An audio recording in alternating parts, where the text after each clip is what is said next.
بسم اللہ الرحمن الرحیم۔ السلام علیکم ناظرین، آپ دیکھ رہے ہیں یوٹیوب چینل۔ محترم ناظرین و سامعین، آج کی ویڈیو کا موضوع حضور اکرم صلی اللہ علیہ وآلہ وسلم کا دنیا میں اشاعت اسلام اور تبلیغ کا پہلا قدم اور اعلانیہ دعوت تبلیغ اور اسلام ہے۔ ویڈیو کی طرف جانے سے پہلے آپ تمام احباب سے گزارش ہے کہ میری ویڈیو کو ان تک دیکھیں اور سنیں اور چینل کو سبسکرائب کریں۔ تو ناظرین، چلتے ہیں ویڈیو کی جانب۔ محترم سامعین و ناظرین، ابتدا جب نبی کریم صلی اللہ علیہ وآلہ وسلم پر وحی نازل ہوئی تو آپ صلی اللہ علیہ وآلہ وسلم اعلاناً تبلیغ کے لیے مامور نہ تھے، بلکہ اس میں صرف آپ صلی اللہ علیہ وآلہ وسلم کی ذات کے لیے احکام تھے۔ پھر کچھ دنوں سلسلہ وحی منقطع رہنے کے بعد آپ صلی اللہ علیہ وآلہ وسلم پر دوبارہ وحی شروع ہوئی تو اس میں آپ صلی اللہ علیہ وآلہ وسلم کو تبلیغ اسلام کے لیے حکم ہوا، مگر دنیا میں جہالت و ضلالت کی حکومت تھی۔ بالخصوص عرب کا تکبر اور غرور اور تقلید آبائی انہیں حق پر کان لگانے کی ہرگز اجازت نہ دیتی تھی۔ اس لیے ابتدا میں حکمت الہیہ کا اقتضا یہ ہوا کہ آپ کو اعلاناً تبلیغ و اشاعت اسلام کا امر نہ کیا جائے تاکہ اول ہی سے لوگ متنفر نہ ہو جائیں۔ چنانچہ آپ صلی اللہ علیہ وآلہ وسلم نے ابتدائے دعوت اسلام اپنی جان پہچان کے لوگوں میں اور ان شخصیتوں میں شروع کی جن پر آپ صلی اللہ علیہ وآلہ وسلم کو اعتماد تھا۔ اس طریقہ سے سب سے پہلے زوجہ مطہرہ حضرت خدیجہ رضی اللہ اور حضرت ابوبکر صدیق رضی اللہ اور آپ صلی اللہ علیہ وسلم کے چچا زاد بھائی حضرت علی کرم اللہ وجہ اور آپ صلی اللہ علیہ وسلم کے متبنی زید بن حارثہ مشرف با اسلام ہوئے، اور حضرت ابوبکر رضی اللہ تعالی نبوت سے پہلے آپ صلی اللہ علیہ وآلہ وسلم کے دوست تھے اور آپ صلی اللہ علیہ وآلہ وسلم کے صدق و دیانت اور اخلاق سے خوب واقف تھے۔ جب آپ صلی اللہ علیہ وآلہ وسلم نے ان کو رسالت الہیہ کی خبر دی تو فوراً آپ نے تصدیق کی اور کلمہ پڑھ کر مسلمان ہو گئے۔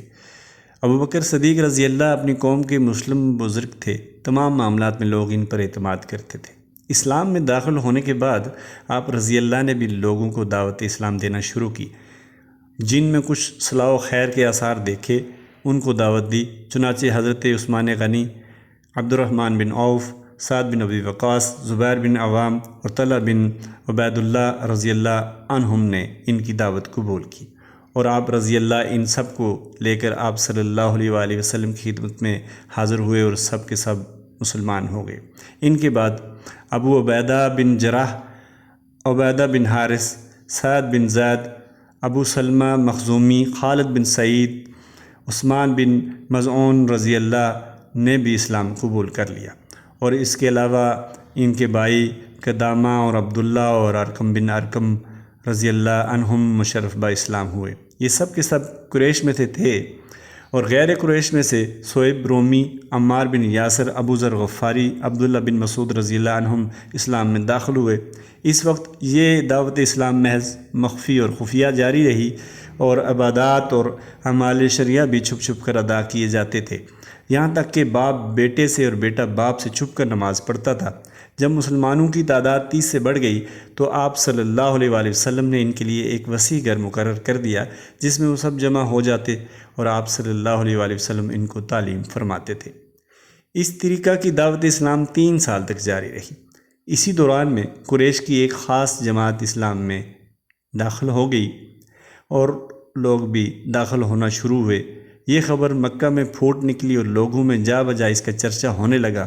اب اعلاناً دعوت حق کا وقت آن پہنچا۔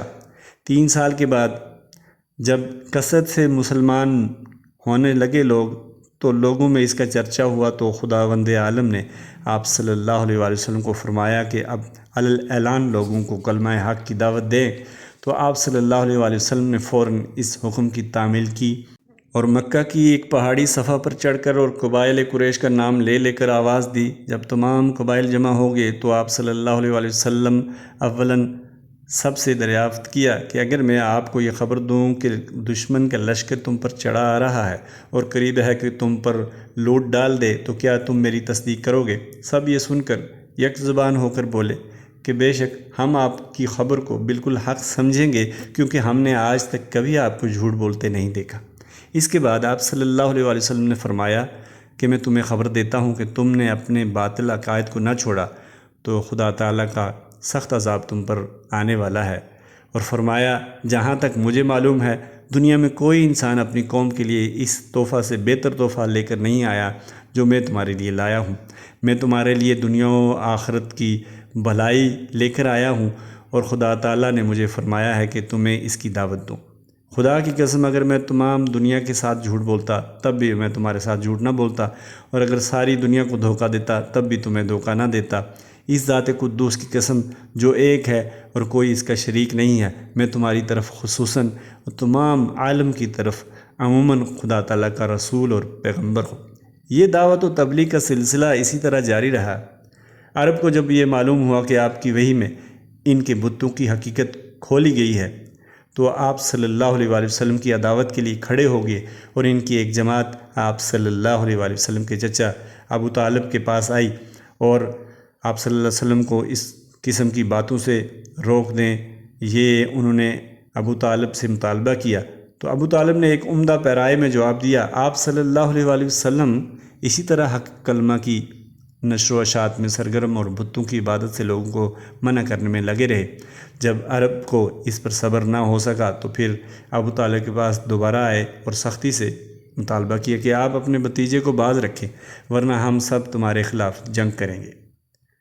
چنانچہ اب تو ابو طالب کو بھی فکر ہوئی کہ آپ صلی اللہ علیہ وسلم سے اس معاملے میں گفتگو کریں، تو چنانچہ آپ صلی اللہ علیہ وآلہ وسلم سے اس معاملے میں گفتگو کی۔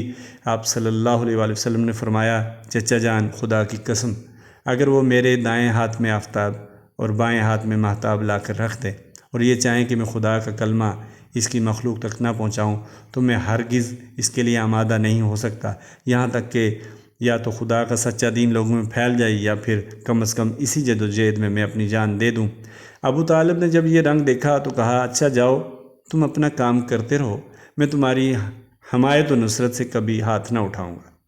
جب قریش نے دیکھا کہ بنی ہاشم اور بنی عبد المطلب آپ صلی اللہ علیہ وآلہ وسلم کے ساتھ ہیں اور ادھر موسم حج قریب ہے، اس موقع پر آپ تبلیغ میں سرگرم کوشش کریں گے، اور آپ صلی اللہ علیہ وآلہ وسلم کے کلام کی مقناطیسی کشش سے تو سبھی واقف تھے، اس لیے اندیشہ ہے کہ اب ان کا مذہب تمام دنیا کے اطراف میں پھیل جائے گا۔ تو سب نے جمع ہو کے یہ طے کیا کہ مکہ کے تمام راستوں پر اپنے بندے بٹھا دیے جائے تاکہ اطراف عالم سے جو لوگ حج کے لیے آئیں انہیں دوری سے کہہ دیا جائے کہ یہاں ایک ساحر ہے جو اپنے کلام سے باپ، بیٹے اور خاوند، بیوی اور تمام رشتہ داروں میں ہی تفریق ڈال دیتا ہے، تم اس کے پاس نہ جاؤ۔ لیکن خدا کی قدرت، ان کا یہ طرز عمل آپ صلی اللہ علیہ وآلہ وسلم کی تبلیغ کا کام کر گیا۔ اگر کفار مکہ ایسا نہ کرتے تو ممکن تھا کہ بہت سے لوگ آپ صلی اللہ علیہ وآلہ وسلم کا ذکر نہ سنتے، لیکن ان کی اس جد و جہد نے اور کفار مکہ کی اس تدبیر نے سب کو آپ صلی اللہ علیہ وسلم کا اور زیادہ مشتاق بنا دیا، اور لوگ آپ صلی اللہ علیہ وآلہ وسلم کو ایک دفعہ سننے، دیکھنے اور ملنے کے لیے بےتاب ہو گئے۔ جو بھی آپ صلی اللہ علیہ وآلہ وسلم کو ملتا دیکھتا وہ دائرہ اسلام میں داخل ہو جاتا۔ یہ میرے نبی صلی اللہ علیہ وآلہ وسلم کا ایک عظیم الشان معجزہ ہے کہ آپ کی شخصیت اتنی سحر کردہ تھی کہ جو بھی آپ کو دیکھتا رہ جاتا۔ ناظرین و سامعین، یہ تھا ایک مختصر سا تعارف جو ابتدائی اسلام اور دعوت اسلام کے ابتدائی دور کے متعلق تھا۔ امید ہے آپ کو ویڈیو پسند آئی ہوگی۔ اگلی ویڈیو تک کے لیے اجازت دیجیے۔ اللہ تعالی ہم سب کا حامی و ناصر ہو۔ اللہ نگہبان۔